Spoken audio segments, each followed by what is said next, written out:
Hello explorers, उम्मीद है आप लोग खैरियत से होंगे। इस month stack web development course में हम कुछ बहुत इंपॉर्टेंट चीज़ें डिस्कस करेंगे, ठीक है। तो काइंडली लाइक, सब्सक्राइब और बेल आइकन को प्रेस कर दीजिए। और आज का हमारा टॉपिक है ये। देखने लगे आज की क्लास में हम इस चीज़ को देखेंगे कि जो हमारा साइनअप है, ठीक है। साइनअप हमारा क्या करेगा कि साइनअप पे हम फ्रंट एंड पे ऐड करेंगे फुल नेम, ईमेल और पासवर्ड, ठीक है। और इस तरह क्या होगा, हमारा यूज़र बन जाएगा। और ये चीज़ हमने पढ़ी थी कि हमने बैकएंड के अंदर रोल क्या रखा था, डिफ़ॉल्ट रोल क्या रख दिया था, यूज़र, ठीक है। तो अब पोस्टमैन के थ्रू हमें एडमिन बनाना पड़ेगा, क्योंकि ऑब्वियसली कोई भी यूज़र आके ये तो नहीं कह सकता ना मैं एडमिन हूँ, ठीक है। तो हमने ऑप्शन ही नहीं दी। जब ऑप्शन नहीं जाएगी तो उसको पहले ही पता होगा कि बाय डिफ़ॉल्ट मैंने यूज़र रखना है। अच्छा जी, अब इसको इंटीग्रेट करते हैं और थोड़ा सा ना इस पॉइंट पे आते हैं, साइनअप के पेज पे आते हैं, signup.jsx। तो स्टूडेंट्स ये चीज़ आप लोगों ने याद रखनी है कि जब भी आपने डेटा भेजना हो, ठीक है, जब भी आपने फ्रंट एंड से बैक एंड पे डेटा भेजना हो तो आपको क्या करना पड़ता है, आपको एक लाइब्रेरी यूज़ करनी पड़ती है जिसका नाम है एक्सियोस, ठीक है। npm i Axios. Axios basically एक लाइब्रेरी है जो कि आपकी फ्रंट एंड यानी फ्रंट एंड और बैक एंड की कम्युनिकेशन करती है, ठीक है। अब मैं क्या करूँगा, मैं इस लाइब्रेरी को ऐड कर लेता हूँ, कॉपी कर लेता हूँ और यहाँ अपने फ्रंट एंड पे इसको पेस्ट कर दूँगा। तो अब मेरे फ्रंट एंड पे कौन सी लाइब्रेरी इंस्टॉल हो जाएगी, एक्सियोस, ठीक है। इसका वेट करते हैं। अब क्या हुआ है स्टूडेंट्स, यहाँ हमें इंपोर्ट करना पड़ेगा, इंपोर्ट एक्सियोस, ठीक है, इंपोर्ट एक्सियोस। और स्टूडेंट्स मुझे क्या करना पड़ेगा, यहाँ स्टेट्स बनानी पड़ेंगी, ठीक है। स्टेट्स का तो पता है ना क्या चीज़ है, यू स्टेट के बारे में पढ़ चुके हैं हम पहले। यहाँ मुझे क्या करना पड़ेगा, यू स्टेट बनानी पड़ेगी, यूज स्टेट, ठीक हो गया। अब स्टूडेंट्स यहाँ मुझे तीन चीज़ें तीन स्टेट्स बनानी पड़ेंगी। लेट, ठीक है, कौन सी स्टेट, कौन कौन सी स्टेट है मेरे पास, जैसे फुल नेम, फुल नेम, और इसके बाद कौन सी स्टेट आ रही है मेरे पास, ईमेल, सॉरी, यहाँ मुझे क्या करना पड़ेगा, सेट फुल नेम। और इनिशियली मेरे पास फुल नेम जो है वो क्या होगा, फुल नेम क्या होगा, एम्प्टी होगा ना ऑब्वियसली, एम्प्टी। और फिर उसके बाद मेरे पास एक और स्टेट है, कौन सी, ईमेल, सेट ईमेल, डन। और यू स्टेट पे मैं क्या कह देता हूँ, एम्प्टी।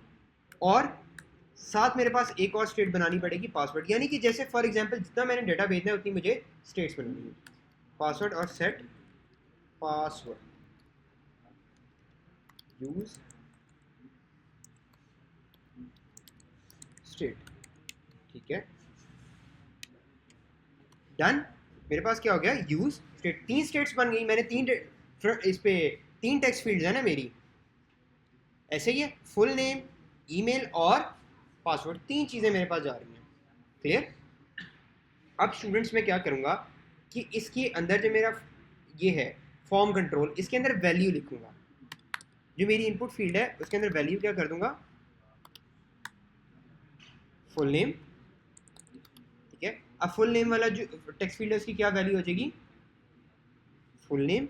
और साथ में ऑन चेंज पे क्या कह दूंगा, ऑन चेंज के अंदर स्टूडेंट्स मैं इस तरह एरो फंक्शन एक पास करके साथ कह दूंगा सेट फुल नेम। और इसके अंदर मैं क्या पास कर दूंगा, E dot target dot value, यानी कि इवेंट, ठीक है। होगा क्या, ये गौर से समझना है, ठीक है। ऑन चेंज के अंदर क्या होगा कि यहाँ ई में क्या चीज़ आ रही है, इवेंट। और इवेंट के E dot target dot value हमें क्या हेल्प करता है कि जो हम वैल्यू ले रहे हैं वो हमें पिक करने में हेल्प करता है। तो ये किसके अंदर जाएगी, सेट फुल नेम के अंदर। इसी तरह हमें ईमेल और पासवर्ड के लिए करना है, ठीक है। वैल्यू मैं क्या करूँगा, ईमेल, और साथ ऑन चेंज पे क्या कह दूंगा, ऑन चेंज ई और साथ set email, E dot target dot value, ठीक हो गया, क्लियर हो गया आपको पॉइंट, ठीक है, क्लियर हुआ। अच्छा जी, अब क्या करते हैं, इधर आते हैं। और यहाँ पासवर्ड के लिए भी यही कर लेते हैं, ठीक है, वैल्यू पासवर्ड, और ऑन चेंज में क्या कह लेते हैं,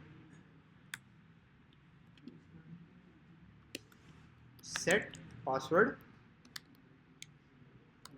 E dot target dot value, ठीक है। यानी 3 चीज़ों के लिए मैंने क्या कर लिया, on change E dot target dot value, ठीक है। इस तरह बेसिकली मैंने क्या करना है, मेरी स्टेट में वैल्यू आ रही है। इसको कंसोल डॉट लॉग करके देख लें एक दफ़ा, ठीक है। मैं यहाँ आता हूँ और क्या करता हूँ, यहाँ ना एक फंक्शन बना लेता हूँ, फंक्शन, और मैं कहता हूँ हैंडल सबमिट, ठीक है। ये बेसिकली फंक्शन होगा जो हमारी सारी रिक्वेस्ट को हैंडल करने में हेल्प करेगा। अब मैं स्टूडेंट्स क्या करता हूँ, इधर कंसोल डॉट लॉग कर देता हूँ, क्या भला, फुल नेम, ईमेल और पासवर्ड। ये सिर्फ इसलिए कि मैं इसको पहले कंफर्म कर लूँ कि मेरा डाटा फ्रंट एंड पे आ भी रहा है कि नहीं, ठीक है। अब मैं क्या करता हूँ, यहाँ आता हूँ कंसोल पे, ठीक है। इसको मैं फ़िलहाल ये करता हूँ और फुल नेम में मैं क्या लिख देता हूँ, मुझे पहले फंक्शन भी अटैच करना पड़ेगा जो हैंडल सबमिट है उसको। ये जो फॉर्म आ रहा है ना, इसके अंदर मुझे क्या पास करना पड़ेगा, ऑन सबमिट, और ऑन सबमिट में मुझे क्या पास करना पड़ेगा, हैंडल सबमिट, ठीक है। चलो, अब बटन है हमारे पास, बटन में हमने टाइप सबमिट पहले ही लिखी हुई है। अब इसको ट्राई करते हैं। फुल नेम में मैं क्या लिख देता हूँ, मैं लिख देता हूँ हमजा मराकिब, और ईमेल में मैं कह देता हूँ हमजा @gmail.com, ठीक है। और पासवर्ड में 1 2 3 4 5 6, ठीक है। कंसोल पे आते हैं और इसको एक दफ़ा दोबारा रिफ्रेश कर लेते हैं। ये देखो, साइन अप करूँगा तो अब क्या हुआ है कि मेरे पास थोड़ी देर के लिए डाटा आया था पर रिफ्रेश आ गया था। ये चीज़ स्टूडेंट्स याद रखनी है कि आपके पास जब भी आप रिफ्रेश करेंगे तो आपका डाटा, यानी जब भी आप सबमिट करते हैं तो आपका फॉर्म रिफ्रेश करवाता है। हम ये चाहते हैं कि हम एक सिंगल पेज एप्लीकेशन पे हमारा रिफ्रेश ना आए। उसके लिए स्टूडेंट्स हमें क्या करना पड़ेगा कि जो हमारा ये हैंडल सबमिट का मेथड है ना, उसके अंदर हमें ई लिखना पड़ेगा, और इवेंट के अंदर हमें क्या करना पड़ेगा, E dot prevent default. Prevent default क्या करता है कि बेसिकली आपकी रिक्वेस्ट के बाद उसको रीलोड नहीं होने देता, ठीक है। रिक्वेस्ट होने के बाद आपका वो रीलोड नहीं होने देता। अब ट्राई करते हैं, मैं कहता हूँ सिबगत, और यहाँ कहता हूँ सिबगत @gmail.com, और पासवर्ड में कह देता हूँ 1 2 3 4 5 6, ठीक है। यहाँ साइन अप करूँ तो अब क्या हुआ है कि मेरे पास डाटा यहाँ कंसोल पे थोड़ी देर के लिए आया था, ठीक है। दोबारा ट्राई कर लेते हैं, एस्टिकेट, और यहाँ मैं करता हूँ 1 2 3 4 5 6, ठीक है। थोड़ी देर के लिए डाटा आया बट हमारा ये है कि रीलोड हो रहा है, ठीक है। तो अब बेसिकली हम क्या करते हैं, हम एक पॉइंट पे आते हैं कि अब बेसिकली जो भी हमारा डाटा है ना, हम उसको बैकएंड पे भेजते हैं। बैकएंड पे स्टूडेंट्स हम कैसे भेजेंगे कि हमें यहाँ करना पड़ेगा एक्सियोस, ठीक है, डॉट, कौन सी रिक्वेस्ट थी, पोस्ट रिक्वेस्ट थी।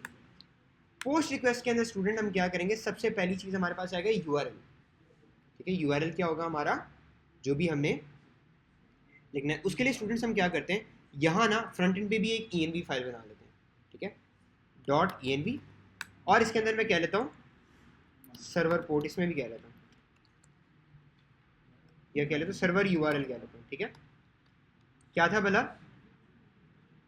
पोस्टमैन से पिक करते हैं, HTTP 8000, इस तरह करके, ठीक है। इस तरह करके मैंने क्या किया, HTTP localhost 8000। तो अब स्टूडेंट्स मेरा ये है कि जब भी मैंने अगर कोई अपना, मैं फॉर एग्जांपल डिप्लॉय करता हूँ तो मुझे क्या करना है, सिर्फ यहाँ URL चेंज करना है, API मेरी हर जगह उसी हिसाब से एड करती रहेगी। तो अब मैंने क्या करना है, यहाँ आके मैं करता हूँ टेम्पलेट लिटरल्स, ठीक है, जूम करता हूँ इसको, टेम्पलेट लिटरल्स, और मैं कह देता हूँ आपका है अल्लाह भला करे, process dot ENV dot process.env, और इसके बाद मैं कह देता हूँ सर्वर। आई गेस ये इशू करेगा, इसको एक दफ़ा देख लेते हैं। इंपोर्ट सर्वर, खैर इसको देख लेते हैं देखो, process.env और साथ लिख लेते हैं सर्वर पोर्ट, इसी तरह करके लिखा है हमने, सर्वर URL लिखा है, सर्वर URL और साथ में कह देता हूँ स्लैश, किस नाम से API थी हमारी, स्लैश यूज़र के नाम से थी ना, यूज़र, और साथ स्टूडेंट्स इधर करली ब्रेस में आपने डेटा भेज देना, ठीक है। डेटा किस तरह, फुल नेम, दूसरी चीज़ क्या है हमारे पास, ईमेल, तीसरी चीज़ हमारे पास क्या है, पासवर्ड, डन। ये हमारे पास 3 चीज़ें यहाँ से चले जाएंगे, ठीक है। अब क्या करते हैं, अब एक दफ़ा ना, और ये चीज़ स्टूडेंट्स याद रखनी है कि आपका जो डेटा है ना वो चल रहा हो, ठीक है, यानी आपका जो सर्वर है वो चल रहा हो। एक दफ़ा यहाँ console.log भी लगा देते हैं सर्वर के लिए, कि हमें पता तो चले कि हमारा सर्वर आ भी रहा है इधर कि नहीं, जो URL है console.log process.env.server URL आ तो रहा है, ठीक है। एक दफ़ा इसको टेस्ट कर लेते हैं। अच्छा, हमें एक एरर दे रहा है, कह रहा है प्रोसेस इज़ नॉट डिफाइंड,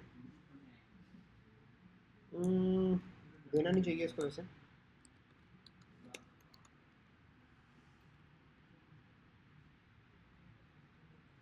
खैर अभी प्रोसेस वाले काम को जो है छोड़ देते हैं, इसको देखते हैं क्या सिनेरियो ये। अभी के लिए फ़िलहाल हम वही लिख लेते हैं जो हमने लिखा होता है, लोकल होस्ट, जो HTTP लोकल होस्ट 8000 लिखा होता है, ठीक है। अब क्या करते हैं, आते हैं इधर और इसको टेस्ट करते हैं, ठीक है। मैं क्या करूँगा, हमज़ा मुरातिब लिखता हूँ, यहाँ मैं लिख दूँगा hamza@gmail.com और पासवर्ड यहाँ 1 2 3 4 5 6। साइन अप करूँगा तो यहाँ देखिए मेरे पास क्या आ रहा है, हमज़ा मुरातिब, हमज़ा जीमेल, और मेरे पास ये आना शुरू हो गया, ठीक है। डेटा मेरा इसका मतलब सही जा रहा है, बट एक प्रॉब्लम आ रही है।